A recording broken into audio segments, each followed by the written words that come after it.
Hi అండి. ఈ వీడియోలో మన సమాజంలో మనుషుల మెంటాలిటీ ఎలా ఉందో కొన్ని ఇంట్రెస్టింగ్ విషయాలు తెలుసుకుందాం. ఒక వ్యక్తి తనకన్నా తక్కువ పొజిషన్లో ఉండి సడన్లీ తనకన్నా గొప్ప పొజిషన్లోకి వస్తే అతని మైండ్ అస్సలు యాక్సెప్ట్ చేయదు.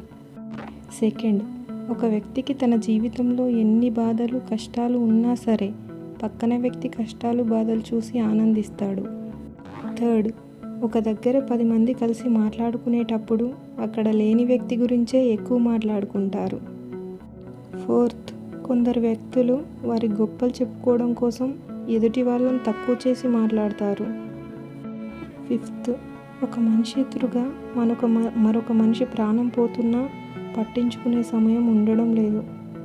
సిక్స్త్, ఒక మనిషి ఎదురుగా అతని బంధువులను స్నేహితులను పొగిడినా తను తట్టుకోలేడు. ఇలాంటి కొన్ని ఇంట్రెస్టింగ్ విషయాల కోసం నా ఛానల్ని సబ్స్క్రైబ్ చేసుకోండి. ప్లీజ్ షేర్ చేయండి, లైక్ చేయండి.